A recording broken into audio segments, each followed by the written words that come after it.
नमस्कार, स्वदेश न्यूज की खास पेशकश में आप सभी का स्वागत है। मैं हूं आपके साथ राखी।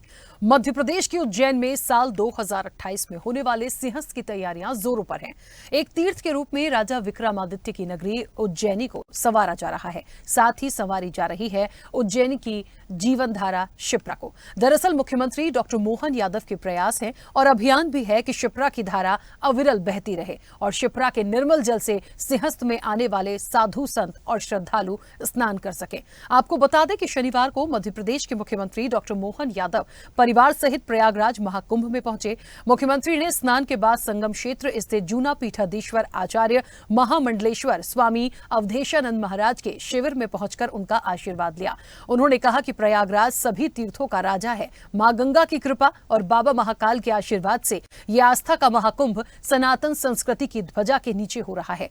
मुख्यमंत्री ने कहा कि श्रद्धेय महाराज जी के सानिध्य और आशीष से प्रदेश विकास एवं जनसेवा के मेरे संकल्प को सदैव नव ऊर्जा मिलती है। उन्होंने कहा कि मां गंगा का आंचल में आशीर्वाद पाना सौभाग्य है। महाकुंभ जैसे मेलों से सनातन संस्कृति पुष्पित पल्लवित होती है। और इसके अलावा मुख्यमंत्री डॉक्टर मोहन यादव ने उज्जैन में 2028 में होने वाले सिंहस्थ को लेकर कहा कि राज्य सरकार उज्जैन में तमाम तैयारियां करा रही है। उन्होंने कहा कि हरिद्वार की तर्ज पर तीर्थ नगरी के रूप में उज्जैन की पहचान बने, इस पर हम बड़ी योजना से काम कर रहे हैं। प्रयागराज में मुख्यमंत्री डॉक्टर मोहन यादव ने सभी साधु संतों को उज्जैन सिंहस्थ के लिए आमंत्रित भी किया है। उन्होंने कहा कि उज्जैन में 2028 में होने वाले सिंहस्थ के लिए प्रयागराज महाकुंभ में हुई तैयारियों से मार्गदर्शन प्राप्त करने के लिए राज्य सरकार के अधिकारियों का दल जो है वो प्रयागराज भेजा गया है। महाकुंभ में पधारे साधु संतों से भी इस संबंध में मार्गदर्शन लिया जा रहा है। मुख्यमंत्री ने कहा कि जैसे हरिद्वार और प्रयागराज में गंगा का स्नान होता है,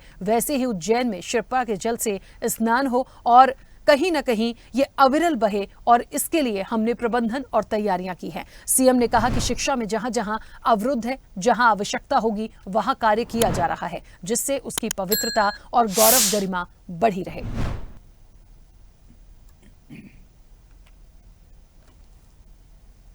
तीर्थों में तीर्थ प्रयागराज जो तीर्थों के राजा हैं, यहाँ हमने बाबा महाकाल की कृपा से माँ गंगा के आंचल में उनका आशीर्वाद पाया, स्नान किया। और जैसे कि हमारी गौरवशाली परंपरा है, मेलों में मेले, कुंभ मेले जो हमारे यहाँ सिंहस्थ के नाते से नक्षत्रीय घटनाओं के कारण से जाने जाते हैं, लेकिन इन मेलों से सनातन संस्कृति पुष्पित पल्लवित होती है। सदियों से संत वृंद सबका आशीर्वाद करते हैं।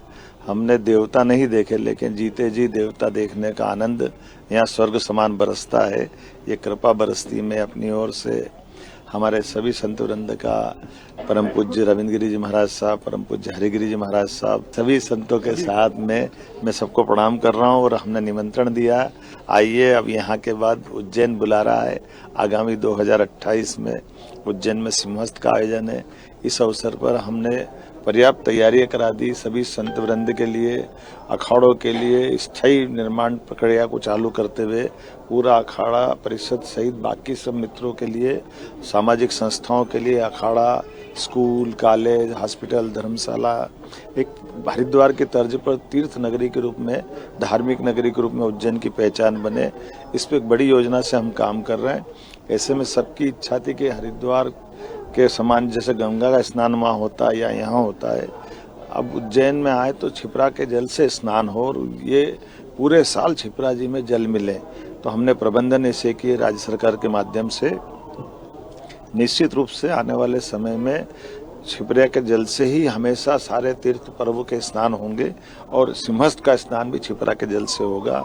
मैंने एक और निवेदन किया, महाराज जी ने कहा तो कि छिप्रा का जहाँ जहाँ प्रभाव अवरुद्ध होता है, कहीं गाद जमी है, कहीं साफ सफाई की जरूरत है, जो आवश्यकता होगी सरकार सब कुछ करेगी, लेकिन छिप्रा जी को लेकर के उनकी जो पवित्रता, उसकी मर्यादा को बनाते हुए उज्जैन की गौरव गरिमा को बढ़ाने का लगातार प्रयास करेंगे।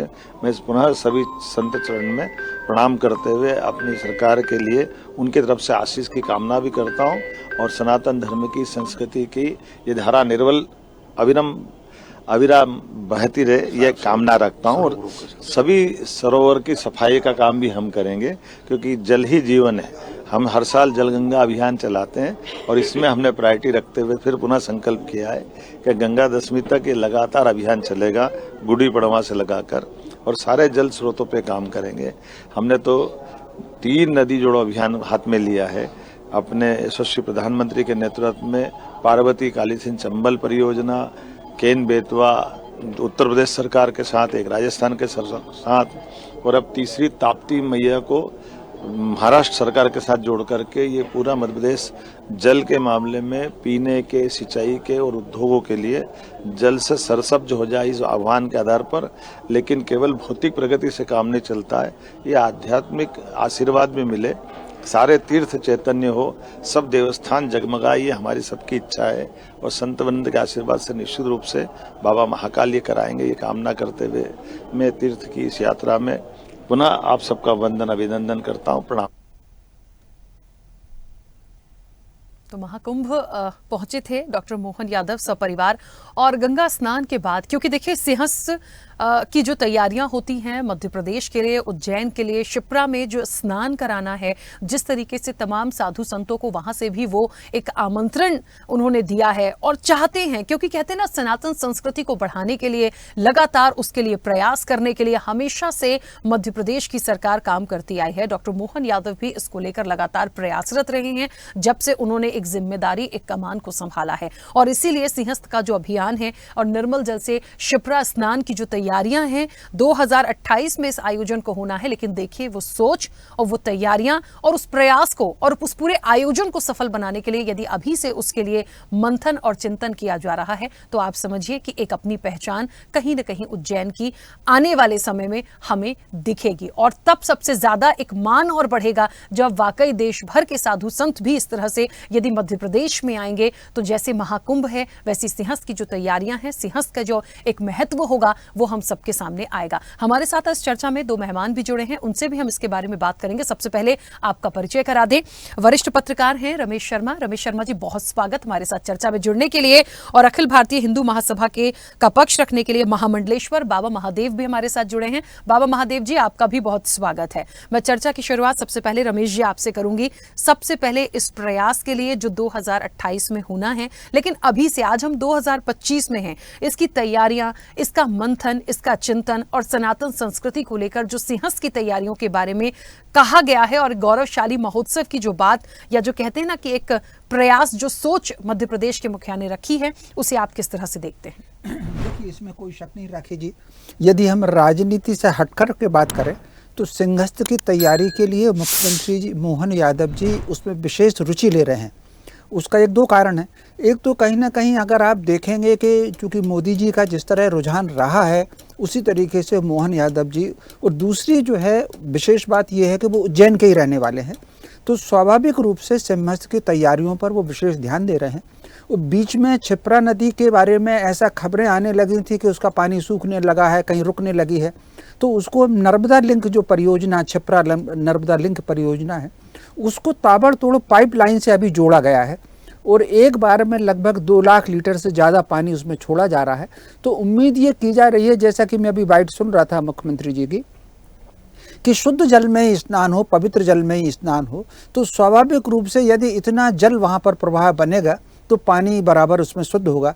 और संयोग से पिछले 3-4 उज्जैन के कुंभ का मुझे जाने का अवसर मिला है। 92 में जब सुंदरलाल पटवा थे मुख्यमंत्री, तब से सरकार ने कुछ अतिरिक्त प्रयास वहाँ पर शुरू किए। फिर 2004 में उमा जी थी, फिर शिवराज थे 16 में, और अब मोहन यादव जी हैं। तो हर सरकार कुछ ना कुछ अतिरिक्त करती है। पिछली सरकार ने भी जिस तरीके से कॉरिडोर बनाया, महाकाल का कॉरिडोर बनाया और घाटों का जो पुनर्निर्माण किया, वो बहुत अच्छा था। और उसी दिशा में डॉक्टर मोहन यादव तेज प्रयास कर रहे हैं। इस बार चूँकि जिस तरीके से महाकुंभ प्रयागराज का जितना सफल हुआ है और पूरी भीड़ टूटी है, 40-42 करोड़ लोग अब तक वहाँ पर स्नान कर चुके हैं, तो ये उम्मीद की जा रही है कि उज्जैन सिंहस्थ में कि कम से कम 10 से 15 करोड़ लोग यहाँ पर आएंगे। तो उस व्यवस्था के आधार पर सामने रख कर के सरकार उसका प्रयत्न कर रही है और उसमें घाटों का पुनर्निर्माण, जल का प्रवाह, इस पर जो है ख़ास तौर से, और बैरिकेड्स लगा करके और उसको अलग अलग खंडों में बांट करके जिस तरीके से भीड़ के नियंत्रण की जो रूपरेखा अभी जो बनाई गई है, मैं समझता हूँ ये बहुत अच्छी है और इसमें वहाँ का संत समाज भी पूरा सहयोग सरकार को कर रहा है, ऐसी खबरें आ रही हैं। क्योंकि हमारे 12 के 12 अखाड़ों में से शायद ही ऐसा कोई सा है जिन अखाड़ा हो जिनका केंद्र उज्जैन में ना हो। सबके अपने अपने केंद्र बने हुए हैं। अवधेशानंद जी जिनकी हम देख रहे थे, उनका भी वहाँ पर केंद्र बना हुआ है और सारे बड़े संत चारों शंकराचार्य वहाँ पर करते हैं। और उज्जैन चूँकि एक बहुत प्राचीन और ऐतिहासिक स्थल है और वहाँ पर जो ब्रह्म सरोवर है, मोटे तौर पर जो थोड़ा सा इस समय अब सूख भी लगा है, वहाँ कुछ निर्माण कार्य भी होने लगे, तो उसके समीप ही शंकराचार्य भगवान के वहाँ पर वो लगते हैं, पांडाल लगते हैं। तो कुल मिलाकर के सरकार एक अच्छा प्रयत्न कर रही है। बस इसमें जो भीड़ यदि ज़्यादा आएगी, सुविधा की दृष्टि से सरकार के काम अभी बहुत अच्छे दिख रहे हैं। भीड़ के नियंत्रण के लिए, भीड़ के नियमन के लिए, नियंत्रण क्या कहेंगे उसको, नियमन कहेंगे, भीड़ के नियमन के लिए सरकार जो प्रयास करती है, उसके लिए प्रयागराज के कुंभ को ध्यान में रख करके अतिरिक्त प्रयास करना। और ख़ास तौर से जैसे प्रयागराज में एक बड़ी जो घटना घटी, वो षड्यंत्र था, वो अफवाह फैलाई गई चूँकि जो प्रत्यक्षदर्शियों ने फैलाया। तो इस तरीके से असामाजिक तत्व वहाँ पर गड़बड़ी ना करें। इन दो चीज़ की सावधानी सरकार को रखनी चाहिए। जी बिल्कुल। बाबा महादेव जी, मुझे सुन पा रहे हैं? हाँ जी, हाँ, हम आपको सुन रहे हैं। बाबा महादेव जी, महाकुंभ है, लगातार चल रहा है और उसके बारे में हम सब हर रोज हर अपडेट देखते हैं, सुनते हैं। लेकिन मध्य प्रदेश के जो मुख्यमंत्री हैं डॉक्टर मोहन यादव, उन्होंने भी सपरिवार कल संगम में स्नान किया, आस्था की डुबकी लगाई है। और 2028 में उज्जैन में जिस तरीके से शिप्रा में स्नान कराने की तैयारी, सभी लोगों को वो आस्था की डुबकी लगाने की तैयारी और सिंहस्थ का एक भव्य आयोजन करने की जो तैयारी है, सनातन संस्कृति के गौरवशाली महत्व को बताने का जो प्रयास मध्य प्रदेश की डॉक्टर मोहन यादव सरकार, भारतीय जनता पार्टी की सरकार का जो प्रयास है, इसे आप किस तरह से देखते हैं? और क्योंकि वो जब संगम में वहां पहुंचे प्रयागराज, तो उन्होंने सबको आमंत्रित भी किया है, साधु संतों को, तो आपका भी मुझे लगता है स्वागत है और आप भी आएंगे। पहले तो इस आयोजन को, इस पूरी तैयारियों को लेके आपकी प्रतिक्रिया? मैं समय के पूर्ण गुरु बाबा आशुतोष अमर जी महाराज जी को प्रणाम करते हुए, और मैं ये जो मोहन यादव जी ने जो ये सुंदर बात कही है, उसके लिए बहुत बहुत बधाई, साधुवाद मध्य प्रदेश सरकार को और बीजेपी सरकार को। और इसमें निश्चय ही कोई दो राय नहीं कि बीजेपी सरकार ने, मोदी जी ने, योगी जी ने उत्तर प्रदेश में प्रयागराज में भी बहुत अच्छी व्यवस्था की थी, लेकिन कुछ कमियां रह गई थी और मुझे लगता है कि मोहन यादव जी उसको भी अब की बार दूर करेंगे और सिंहस्थ मुझे लगता है बहुत अच्छा होगा। और थोड़ा सा जो ये अभी थोड़ा सा प्रयागराज में जो उपद्रव हुआ और उसके कुछ षड्यंत्रकारियों के द्वारा मुझे लगता है सरकार उस पर लगाम भी लगाएगी। और इसलिए जो उन्होंने वक्तव्य कहे हैं और शिप्रा मैया के जल को लेकर, जो उसके शोधन को लेकर और उसमें व्यवस्था को लेकर, उसके लिए बहुत बहुत विशेष साधुवाद। और मुझे आशा है कि वह जरूर अपने वक्तव्य के अनुरूप खरे उतरेंगे और मुझे आशा है कि आने वाला जो 2028 में सिंहस्थ है वो सचमुच विशेष होगा, भारत नहीं वरन पूरे विश्व के लिए। जी बिल्कुल ठीक है बाबा महादेव जी। और एक बात मैं जरूर कहूंगी, क्योंकि जहां तक सनातन संस्कृति की बात होती है और इस तरह के आयोजन की बात होती है जिसमें से देश भर के करोड़ों श्रद्धालु जो होते हैं वो आते हैं, तो मध्य प्रदेश की दृष्टि से, उज्जैन की दृष्टि से ये जो सिंहस्थ का आयोजन होगा, जिसके लिए हमेशा से प्रयास किए गए हैं, बहुत अच्छा ही करने की कोशिश होती है। कई बार जैसे महाकुंभ में कुछ ऐसी घटनाएं हुई हैं जिनको बार बार मैं जिक्र में नहीं लाऊंगी, लेकिन हाँ, थोड़ी सी तैयारियां इन सब चीजों के लिए रखनी पड़ती हैं, क्योंकि कहते हैं, जैसे अभी रमेश शर्मा जी कह रहे थे, कभी कुछ अफवाह ऐसी आ जाती है कि हमें हर चीज के लिए अलर्ट होना है। तो ये जो प्रयास हैं और संस्कृति को बढ़ाने की दृष्टि से इस तरह के जो आयोजन है, इनका अपना कितना महत्व आप मानते हैं? देखिए, आप संस्कृति को बढ़ाने के लिए आयोजन का जो महत्व बहुत विशेष है और कुंभ ही है। वास्तव में कुंभ एक ऐसा दुर्लभ पर्व है, एक दुर्लभ त्योहार है, एक ऐसा युति है कि जिसमें मतलब अध्यात्म को बहुत उच्च स्तर पे उसको जाना जाता है, समझा जाता है। लेकिन इस बार प्रयागराज में एक बात हुई कि आप स्वदेश के चैनल के माध्यम से हम बोल रहे हैं और मैं देख रहा हूँ बहुत अच्छा आपने विषय उठाया है, लेकिन पीछे मीडिया ने कुछ ऐसे मीडिया के लोग, सब तो नहीं, सब ऐसे नहीं होते, लेकिन कुछ लोगों ने सिर्फ कुछ चीजों में सीमित कर दिया, हर्षा रिछारिया या फिर जैसे मोनालिसा या आईटीएन बाबा, लेकिन इन लोगों को हटाकर अब कि इतने सारे संत जो दुर्लभ संत एक जगह एकत्रित होते हैं, उनका सानिध्य, उनके सत्संग का, और अध्यात्म में त्रिवेणी संगम यानी कि दोनों ईड़ा पिंगला और सुषुम्ना 3 बजे बसे एक ठाई, बेणी संगम तह प्रयाग मन मज्जन करे तिठाई, परमात्मा के प्रकाश स्वरूप के दर्शन की बात, अपने कर्मों को दग्ध करने का वो युक्ति, वो उपाय, आध्यात्म में बढ़कर ईश्वर को प्राप्त करना, अपने आप को जानना, अपने मैं को दूर करना, विकारों को दूर करना, जन्मों जन्मांतर के बंधन से मुक्ति पाना, ये सब बातें जुड़ी हुई हैं। अमृत मंथन के बाद ये कुंभ महाकुंभ प्रारंभ हुआ है, तो अमृत मंथन क्यों हुआ, देवासुर संग्राम क्यों हुआ, उसके क्या क्या आध्यात्मिक अर्थ है। तो मुझे लगता है कि कुंभ के माध्यम से पूरे संसार को भारतीय अध्यात्म के और ज्ञान की संदेश जाना चाहिए। लेकिन मुझे लगता है कि देवासुर संग्राम में देव और असुरों का संघर्ष हुआ, आज भी हो रहा है। आज भी कुछ असुर लगे हुए हैं जो इन आध्यात्मिक आयोजनों को ठीक से संपूर्ण तरीके से सही होने नहीं देना चाहते, उसमें कोई ना कोई विघ्न डालते हैं। लेकिन आप मीडिया के लोग, हम देखें कि हम बाबा आशुतोषाम्बर जी महाराज जी के शिष्य हैं, उन्होंने जब मेरे सर पे हाथ रखा, परमात्मा के यहाँ तृतीय नेत्र खोलकर प्रकाश के दर्शन कराए, और मैं निरंतर ध्यान करता हूं तो बहुत आनंद आता है, तो मैं सबको बताता हूं। लेकिन वो यही गीता में है, यही वेद में है, यही उपनिषद में है, और यही त्रिवेणी संगम का अर्थ है कि उस तृतीय नेत्र के बीच में परमात्मा के दर्शन करें और अपने जीवन को महान बनाएं, सबको संदेश सभी संतों के माध्यम से मिल सके, इसलिए सभी संत और सारे गृहस्थ भक्त एक जगह एकत्रित होते हैं।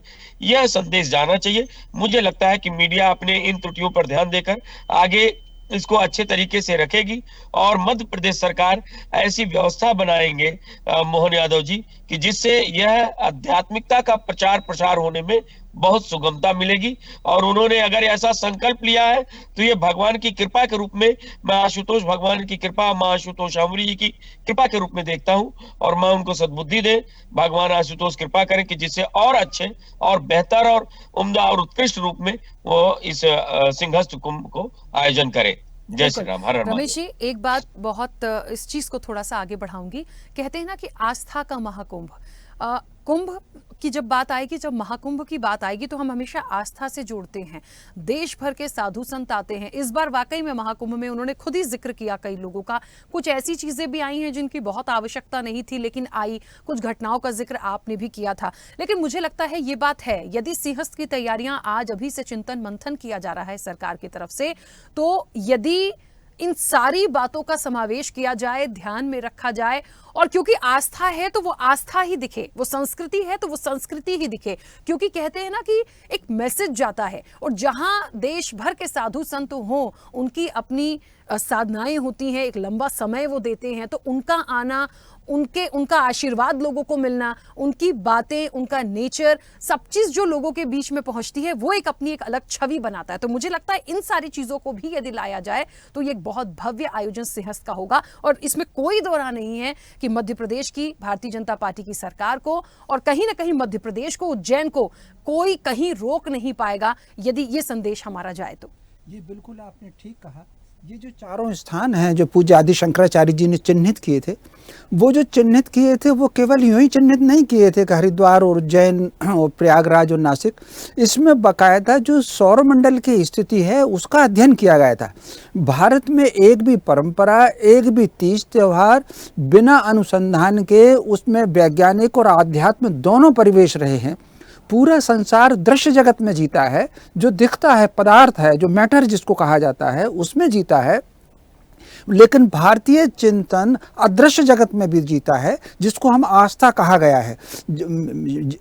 प्रत्येक व्यक्ति जिस तरीके से परमात्मा द्वैत में भी है और अद्वैत में भी है, द्वैताद्वैत में भी है, तो उसी प्रकार जैसे मनुष्य भी है, एक उसकी देह है जो दिख रही है, दूसरा उसका कहीं ना कहीं चिति है, उसका विचार है, उसका चिंतन है, उसकी आत्मा है, उसका सोच है, वो अदृश्य जगत में रहता है, उसका मन है वो अदृश्य जगत में है। तो आस्था जो है, जो आध्यात्म की जो केंद्रीभूत चेतना है, आध्यात्म के माध्यम से जो केंद्रीभूत चेतना अर्जित की जाती है, साधना से सारा हमारा संत समाज उसको अर्जित करता है। ये जो पांचों कोश हैं, अन्नमय कोश, प्राणमय कोश, ज्ञान मनोमय कोश और ज्ञानमय कोश और आत्ममय कोश, तो पूरा संत समाज आत्ममय कोश के भीतर जाकर के जो अंतरिक्ष की जो एनर्जी होती है उस एनर्जी को वो अपने में गेन करता है। तो ये माना जाता है कि चिंभस्थ का हो, महाकुंभ का स्थिति हो या तीज त्योहार पर संतों के चरण स्पर्श करने से, उनके दर्शन करने से जो उन्होंने अंतरिक्ष की ऊर्जा ग्रहण की हुई है संतों ने, वो उनके शिष्यों को और भक्तों को मिलती है, जिसमें वो जीवन अपना सुधारते हैं। दूसरी एक और बात होती है, आस्था और इस तरह के आयोजन से जीवन में संतुलन बनता है। मन और ज्ञान ये दो अलग अलग चीजें हैं। मन व्यक्ति का कहीं ना कहीं उछाल मारता है और मन हमेशा उतार की ओर जाता है। एक जिस तरीके से धरती का वाटर का एक लेवल है, एक धरती के नीचे जाना, भूगर्भ में जाना, एक ऊपर अंतरिक्ष में जाना, तो मन जो है वो हमेशा ढलान के रास्ते पर जाएगा, पैसे की तरफ जाएगा, कामनाओं की तरफ उसका बात जाता है, भवन की तरफ उसका बात ज़्यादा है, सौंदर्य की तरफ उसका बात ज़्यादा है, वो भले ही फूल की हो या किसी की भी हो, तो वो गिरावट में जाता है। लेकिन ज्ञान हमारा और आत्मा उसको उच्चता की ओर बैठती है कि ये सारी की सारी चीज़ें संसारिक है, तुझे ऊपर आना है। तो ये जो इस तरह के आयोजन होते हैं और संतों के हम प्रवचन सुनते हैं, वो दर्शन करते हैं, उसमें आत्मशक्ति का जागृत होता है, मन का नियमन होता है और मन के नियमन होने के बाद वो सात्विक रास्ते पर मनुष्य चलता है, निर्माणात्मक तरीके से मनुष्य चलता है, सकारात्मक उसमें विचार बनते हैं। इसलिए ऐसे आयोजनों में भीड़ को छोड़ करके केवल ये विचार मन में से हटा करके कि हम डुबकी लगा लेंगे और हमारे सारे पाप नष्ट हो जाएंगे, उसको बनाए रखें। लेकिन कुछ क्षण बिल्कुल एकाग्र होकर के संतों के पास बैठे, उनका चरण स्पर्श करके ही महाकुंभ से लौटें।